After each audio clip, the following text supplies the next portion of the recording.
안녕하세요. 정필 이정 변호사입니다. 오늘 말씀드릴 집단소송 관련된 뉴스 기사는요. 참여연대가 SK텔레콤, KT, 예스24, 그리고 롯데카드 등의 이딴 개인정보 유출과 관련해서 소비자 보호를 위해 집단소송법, 징벌적 손해배상제도, 그리고 증거개시제도, 즉 디스커버리 제도의 도입이 시급하다라는 뉴스 기사를 낸 걸 보고 말씀을 드리려고 해요. 우선 이런 어떤 사실관계였는지를 간략하게 말씀을 드리면 SK텔레콤 같은 경우 2025년 4월 해킹 이후에 개인정보보호위원회가 과징금 1,348억 원 사상 최대였다고 하죠. 금액을 부과를 했고 또 소비자보호원에서 개인 피해자들 전체를 대상으로 금액을 산정을 해서 결국은 SK에 합의할 것이냐라고 말을 했는데 그 개인들에게 줘야 되는 피해 배상금에 대해서는 금액이 너무 크고 또 비슷한 류의 사건이 계속될 수 있는 위험이 있다고 생각해서 그랬는지 이의를 했고요.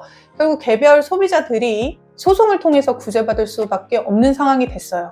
이러한 사실관계는 비단 SK텔레콤 사태뿐만 아니라 롯데카드, 또 KT, 예스24 여러 가지 이제 온라인 기반으로 많은 활동들이 지금 발생할 수 있는 현행 상황에서 계속적으로 발생하는 사건이고요.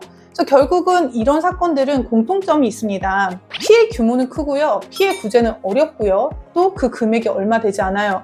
예를 들어 저희가 피해 금액이 1인당 50만 원으로 산정이 된다고 하면 이 집단소송법이 도입이 돼서 우리나라 기판력이라는 제도와 별개로 전체 기간 내에 모든 사람을 구제할 수 있다고 하면 상관이 없는데 우리나라 현행 제도는 그렇게 되어 있지 않습니다. 그렇다면 이와 연결을 해서 이런 소비자 3법 도입되면 집단소송에 어떻게 영향이 갈 수 있느냐를 말씀을 드리도록 할게요. 집단소송법을 만약에 전면 도입을 하게 되면 앞서 말씀드린 우리나라 기판력 제도를 넘어설 수 있어요.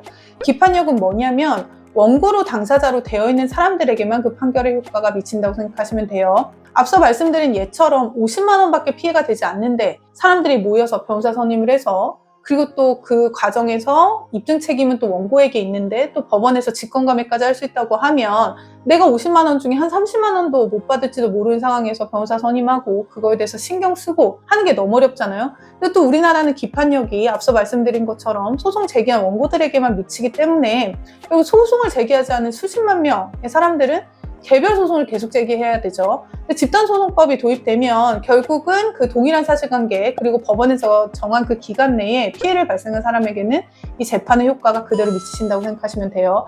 그래서 소송을 하지 않은 사람들도 이 판결의 효과를 볼 수 있죠. 또 하나는 징벌적 손해배상 제도인데요. 징벌적 손해배상 제도는 지금 상법 개정과 같이 가고 있죠. 어떤 특정한 행위로 인해서 개인, 소비자들에게 피해를 준 경우에 어떤 상법에서 정해져 있는 배임이나 횡령이라는 형사법적 처벌을 하기보다는 징벌적 손해배상이라고 해서 개인의 피해액을 넘는 몇 배 수준의 배상을 함으로써 기업 입장에서도 또 그 부분을 미리미리 대비하게 하고 또 조심하게 하고요. 개인 입장에서도 자기 피해액을 넘는 금액의 정도의 배상을 받음으로써 어떻게 보면 경제적 불평등 하에 있는 기업과 개인 사이에서 형평성을 가져오는 제도라고 생각하시면 됩니다. 마지막으로 증거개시제도, 디스커버리 제도 생각해보시면 피해자가 사실 기업하고 싸울 때 가장 중요한 부분은 핵심 정보에 접근할 수 있어야 되거든요. 근데 실질적으로 저희가 이런 개인 피해보호 상황에서도 아시는 것처럼 모든 절차나 피해가 어떤 상황에서 발생했는지, 어떻게 처리가 됐는지, 그 규모가 얼마나 되는지 이런 부분은 기업에서 모든 정보를 가지고 있고 공개가 되지 않잖아요. 이걸 민사소송을 통해서 증거 절차를 통해 확보하려고 하는 건 굉장히 어렵고요.